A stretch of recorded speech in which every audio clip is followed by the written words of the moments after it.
वो कहावत तो आपने सुनी होगी कि घर का भेदी लंका ढाए, लेकिन इस बार भेदी के जाने से अखिलेश यादव बड़े खुश हैं।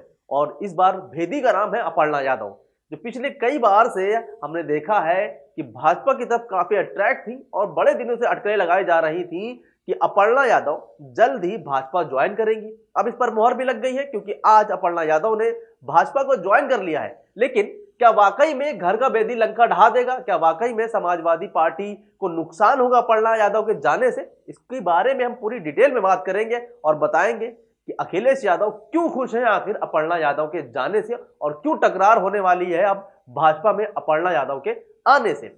नमस्कार दोस्तों, अस्सलाम वालेकुम। मेरा नाम है नदीम खान और आप देखना शुरू कर चुके हैं देसी बातें सिर्फ इंडियन पत्रिका पर। उत्तर प्रदेश में चुनाव दिन पे दिन बड़ा मनोरंजन होता जा रहा है, बहुत ही ज्यादा मनोरंजन हो रहा है इसके अंदर, और इतना ज्यादा एंटरटेनमेंट आपको कहीं नहीं मिलेगा, किसी मसाला मूवी में नहीं मिलेगा जितना इस बार उत्तर प्रदेश के 2022 में चुनाव में मिल रहा है। सबसे बड़ी बात है कि लगातार अखिलेश यादव भाजपा का लंका में भेद कर रहे थे, सुराख कर रहे थे, उनके विधायकों को तोड़कर अपनी पार्टी में शामिल करा रहे थे और बड़े बड़े कद्दावर नेताओं को शामिल कराया है, जिससे भाजपा को काफी नुकसान हुआ। लेकिन भाजपा ने भी पलटवार करते हुए अपर्णा यादव को अपनी पार्टी में ज्वाइन करा लिया और कहा, अब पीठ थपथपा रही है कि उसने अखिलेश की लंका में पूरा का पूरा होल कर दिया, वो भी बहुत बड़ा। लेकिन क्या वाकई में हुआ ऐसा? ऐसा ना हो कि ये जो गेम भाजपा खेल कर अपना पीठ थपथपा रही है, ये गेम उल्टा पड़ जाए, क्योंकि अखिलेश यादव बहुत ही ज्यादा खुश है अपर्णा यादव के जाने से। उसकी वजह भी मैं आपको बताऊंगा।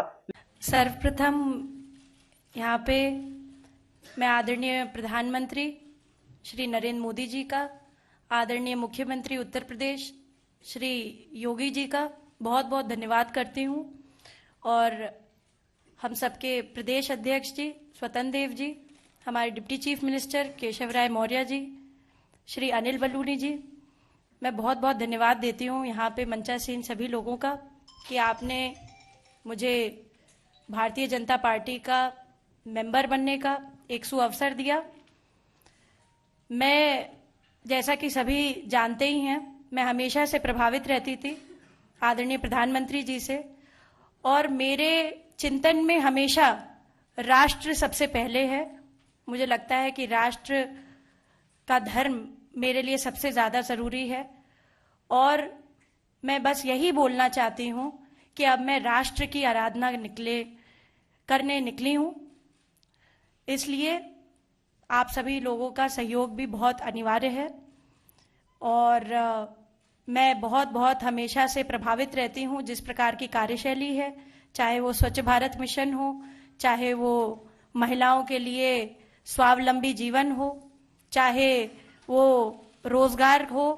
मैं हमेशा से भारतीय जनता पार्टी की स्कीम से हमेशा से बहुत बहुत प्रभावित रहती हूँ, और यही कहूँगी कि जो भी कर सकूंगी अपनी क्षमता से करूंगी जी। तो सुना आपने, उनका कहना है कि वो बहुत प्रभावित थी, और अच्छी बात है प्रभावित थी। और किस चीज से प्रभावित थी?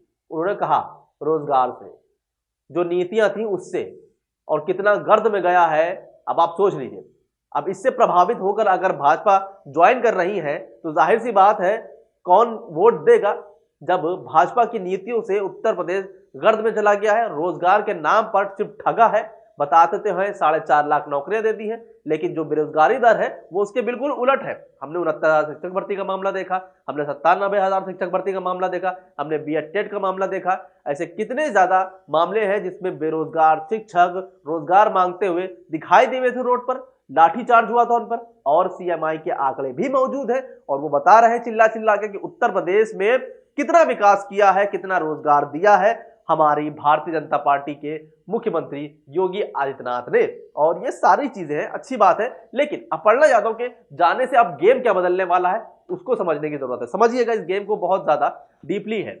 मामला यह है कि जहां से अपर्णा यादव को पिछली बार चुनाव लड़ाया था अखिलेश यादव ने, जब वो ताजी पार्टी में आई थी, बहू बन के आई थी, और वो मामला था 2017 का, क्योंकि उस वक्त अखिलेश यादव पहले ही शिवपाल यादव को लेकर काफी खींचातानी चल रही थी, काफी ज्यादा तनाव का मामला चल रहा था। अब ऐसे में परिवारवाद के बड़े आरोप लग रहे थे, लेकिन फिर भी अपर्णा यादव को अखिलेश की नाराजगी के बाद भी टिकट मिला और उन्होंने रीता बहुगुणा जोशी के खिलाफ कैंट एरिया से, जो लखनऊ का कैंट एरिया आता है, वहां से चुनाव लड़ा। और हुआ क्या कि वहां से वो हारी। जो दांव खेला था वो उल्टा पड़ गया, क्योंकि उस वक्त कांग्रेस से नई नई जो है गई थी रीता बहुगुणा जोशी भाजपा में। और जो कैंट का एरिया है, लखनऊ कैंट का एरिया, वहां पर उत्तराखंड के लोग काफी बसे हुए हैं और वहां पर वो पूरे पहाड़ी एरिया कहलाता भी, एक तरीके से देखा जाए तो लखनऊ का पहाड़ी एरिया कहलाता है वो, क्योंकि वहां पर काफी पहाड़ियों का निवास है, वहां पर काफी लोग रहते हैं और जिसका प्रभाव भी देखने को मिला, जिससे रीता बहुगुणा जोशी को एक तरफा जीत मिली थी और अपर्णा यादव का सुपड़ा तक के साफ हो गया था। आज तक के अपर्णा यादव ने कोई चुनाव नहीं जीता है। तो ऐसे में इतना बड़ा बखान करके दिल्ली बुलाकर उनको ज्वाइनिंग कराई गई।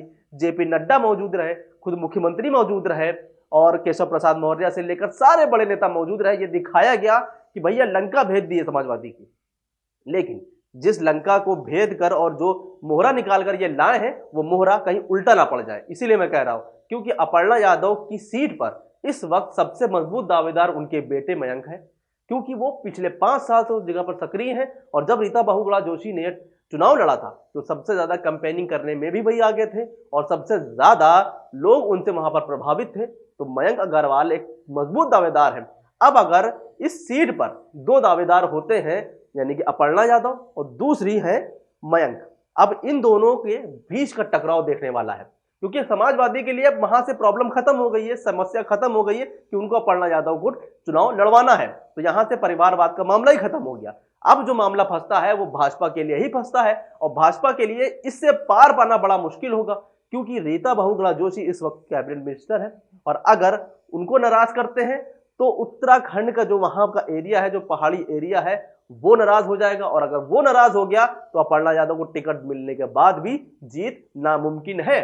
तो ये बहुत बड़ा पेच खुद भाजपा ने अपने सर ले लिया है। भला ही वो चाहे जितनी पीठ थपथपा ले कि भैया हमने तो बिल्कुल भेद दिया है, उनके घर का ही उठाकर ले आए हैं। उत्तर प्रदेश में अखिलेश क्या उत्तर प्रदेश संभालेंगे जब उनसे परिवार नहीं संभल रहा है। और ये जग जाहिर है कि अपर्णा यादव शुरुआत से ही अगर देखा जाए, भला ही उन्होंने समाजवादी के टिकट पर लड़ा था चुनाव, उस वक्त बहुत ज्यादा प्रभावित रही थी, वो बहुत ज्यादा अट्रैक्ट रही थी, आए दिन गौशाला जाया करती थी, आए दिन वो इस तरह की हरकतें किया करती थी जो बगावती सुर दिखा रहा था। लेकिन सबसे बड़ी मजेदार बात यह थी कि उन्होंने भेद तो लिया है, लेकिन अब अपने ही सर मुसीबत मोल ले ली है। हम आपको बता दें कि इसी तरीके का एक वाक्य भाजपा के अंदर भी, अगर भाजपा अपनी पीठ थपथपा रहा है तो उसको ये भी समझना चाहिए। आपको याद होगा कि भाजपा अपना दल के साथ इस वक्त गठबंधन में है। उत्तर प्रदेश के अंदर अपना दल का गठबंधन समाजवादी के साथ है, बेटी बैठी है केंद्रीय कैबिनेट मिनिस्टर में मोदी जी के साथ, मां है अखिलेश यादव के साथ। तो जो ये परिवारवाद का मामला चल रहा है ना, ये हर जगह है, सिर्फ समाजवादी के अंदर नहीं है। तो ये कहना कि अगर उन्होंने लंका भेज दी है तो नुकसान कहीं ना कहीं अब भाजपा को ही होने वाला है। अगर लखनऊ कैंट से ये चुनाव अपर्णा यादव ने लड़ा और रीता बहुगुणा जोशी को इग्नोर किया गया, क्योंकि रीता बहुगुणा जोशी वहां के सबसे मजबूत कैंडिडेट है, जीती हुई विधायक है और उनके बेटे सबसे ज्यादा सक्रिय रहे हैं कैंपेनिंग करने में और 5 साल वहां पर काम करने में। अब देखने वाली बात होगी कि जो भाजपा अपनी पीठ थपथपा रही है, खुद अपना ही सुपड़ा कहीं साफ ना करा बैठे इस पीठ थपथपाने के चक्कर में, क्योंकि होता है ना कि ज्यादा एक्साइटमेंट में कभी कदार सब कुछ उल्टा पड़ जाता है। तो फिलहाल आपको इस खबर पर क्या कहना है हमें कमेंट करके जरूर बताइए और देखते रहिए पत्रिका। अभी के लिए बस इतना ही। नमस्कार, खुदा हाफिज, जय हिंद।